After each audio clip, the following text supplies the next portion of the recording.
The truth about prenatals and multivitamins is that they aren't doing what you would hope that they would. I say this from a place of love and compassion because I too have taken prenatals throughout my time, but I wouldn't touch them with a 10-foot pole now because I actually understand what nutrients are doing and what we're putting into the body. I find it crazy that people will argue with me over this, whether their synthetic ingredients are better. I can't imagine having a serious conversation with somebody about whether a McDonald's hamburger is more nutritious than a grass-fed, pasture-raised patty with all organic ingredients. It doesn't make any sense, but that's what we're talking about with supplements. I'm going to break this down for you and talk about some of the key ones that we like to make sure that we're getting in our prenatal and what we think makes a quality prenatal, and then I'll give you some options at the end. One of the things that I talk about with my clients and they're always shocked about is that I don't like prenatals or multivitamins because they're synthetic. I think we have to question what the reason is that we are taking them. I think all of us are hoping that we are wanting to make sure that we have the nutrients needed for our potential little bambino, or maybe you are pregnant, and we want to make sure that we are having, ourselves in the healthiest condition that we can be for them. So folate is a big one, but folate is a copper deficiency, not a folate deficiency, and I have a post on Instagram about this. But what we want to make sure that we're doing is focusing on how iron moves. Then that means that copper is going to be in a form that our body can use best. And when copper is in that form, that means our folate can rise naturally. That's huge. And I pretty much have to talk about iron. Everybody loves their prenatal because they contain iron, and women are low in iron while they're pregnant. There was a study that was done with 130,000 women, and the best outcomes for mom and baby when mom gave birth was when mom had a hemoglobin between 95 and 105. Okay, so not like this 120 or 130 that most of us are aiming for. On top of that, iron isn't meant to be in ferritin, so if you're worried about your ferritin levels, then we can just chuck that out the window because it's not telling us if iron's moving.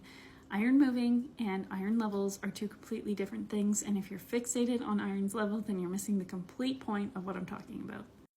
The reason that I say this is because copper being available is largely dependent on our other mineral status. So if we are taking zinc, then we are suppressing copper. If we are taking iron, we are not making sure that there is a balance between iron and copper.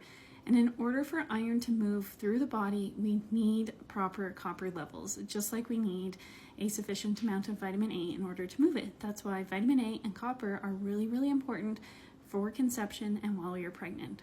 When farmers are struggling with their cattle to become pregnant, they give them copper. There was a study that was done with rats with vitamin A where they removed all vitamin A from their diet. And guess what? Rats couldn't become pregnant. They gave them a little bit of vitamin A and they started having birth defects. So vitamin A is critical for our well-being and when we are looking to prepare for conception.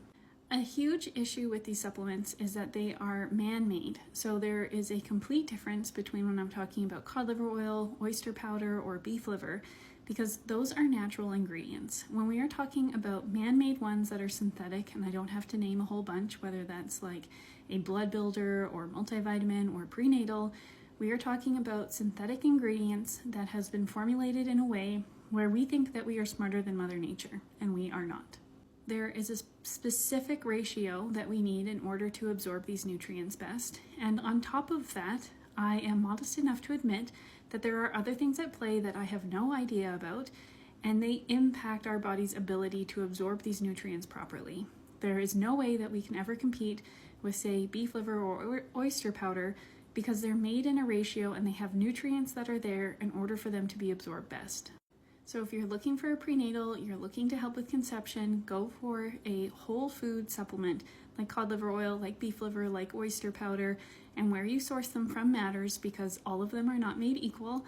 That's really, really important that you're looking into where you're getting them from, looking into how they're making them. If you see synthetic ingredients on the label, then put that back. That means that it was created at a really high temperature and that the nutrients have been ruined, so they had to artificially add them back in. If you're interested in learning more, I have a free ebook with my 4 favorite supplements that talk about iron's movement, and they are very important for preconception and during pregnancy. And that way you can begin to learn what supplements are important, what whole food supplements are important, so that you can make the decisions that are best for you and your baby.